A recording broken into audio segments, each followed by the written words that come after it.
Perkenalkan, nama saya Anjas Arianto, biasa dipanggil Anjas. Saya dari jurusan Teknik Informatika, Fakultas Teknik Universitas Haloleo. Di sini saya akan menjelaskan bagaimana itu metode riset.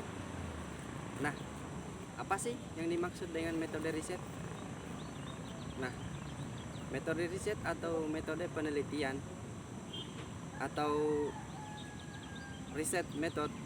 Nah, secara umum yaitu pengertiannya metode penelitian adalah suatu proses atau suatu cara yang dipilih secara spesifik yang untuk menyelesaikan masalah yang diajukan dalam sebuah riset.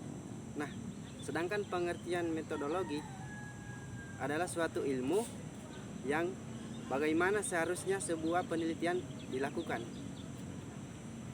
Ada beberapa pendapat lain yang mengatakan bahwa pengertian metodologi penelitian adalah sebuah serangkaian langkah-langkah yang sistematis, terstruktur, yang dilakukan oleh peneliti untuk menemukan jawaban yang tepat atas pernyataan pada suatu objek penelitian. Nah, adapun beberapa langkah-langkah yang sistematis dilakukan adalah sebagai berikut. Yang pertama yaitu proses identifikasi dan merumuskan sebuah masalah. Yang kedua, penyusunan kerangka yang berpikir. Yang ketiga yaitu merumuskan suatu hipotesis. Yang keempat, pembahasan masalah. Dan yang kelima, membuat kesimpulan dan saran. Timbul pertanyaan, mengapa para peneliti membutuhkan metodologi dalam melakukan penelitian? Nah, yang dimana tujuan penelitian tersebut atau metodologi penelitian tujuannya adalah agar peneliti bisa mendapatkan hasil penelitian yang tepat, dipertanggungjawabkan dengan baik, serta dapat menyelesaikan suatu masalah yang diteliti.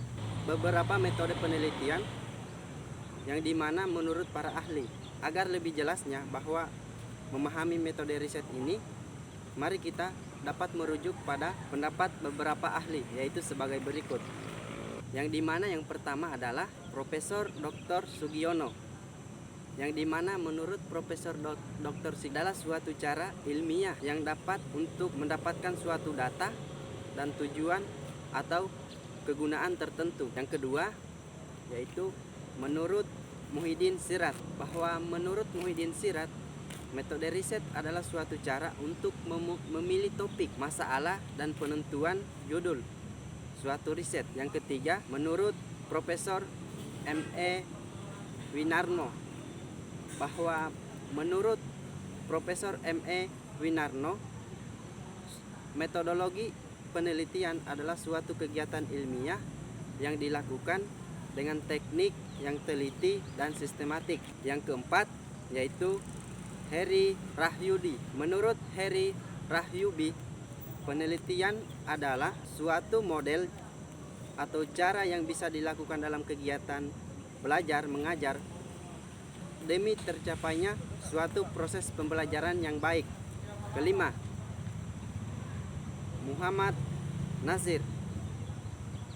Menurut Muhammad Nazir, pengertian metodologi penelitian adalah cara utama yang digunakan oleh para peneliti untuk mencapai tujuan dan menentukan jawaban atas masalah yang diinginkan atau masalah yang diajukan.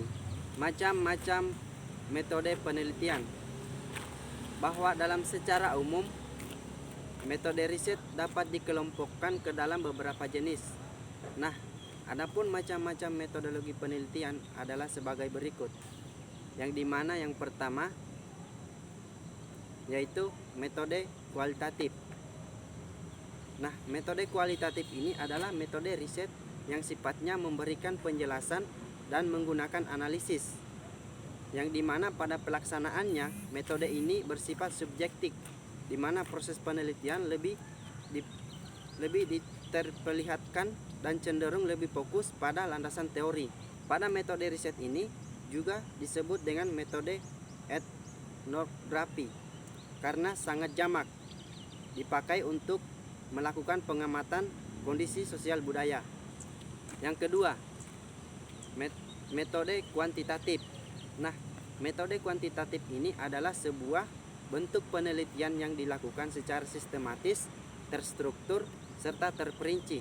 Nah, pada metode ini pelaksanaannya yaitu suatu riset ini terfokus pada penggunaan angka, tabel, grafik, dan diagram, di mana untuk menampilkan hasil atau data informasi yang diperoleh.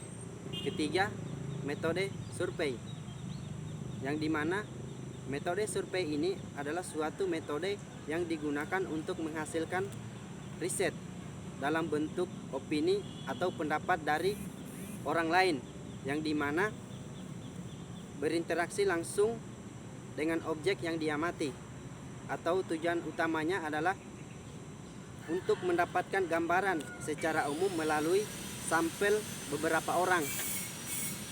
Keempat, yaitu metode ex post facto, yang dimana metode ex post facto ini adalah metode riset untuk meneliti hubungan sebab akibat dari suatu peristiwa. Nah, dari keterkaitan sebab akibat tersebut akan ditemukan kemungkinan baru yang bisa dijadikan indikator dalam proses riset. Kelima, metode destruktif. Nah, metode destruktif ini adalah suatu metode riset yang bertujuan untuk menjelaskan suatu peristiwa yang sedang berlangsung. Nah, di mana pada masa sekarang atau pada masa yang lampau, metode riset ini dapat dibagi menjadi dua, yang dimana yaitu longitudinal, yaitu sepanjang waktu, dan cross seksional, yaitu waktu tertentu. Nah, itulah video singkat atau penjelasan tentang metode riset. Sekian dan terima kasih.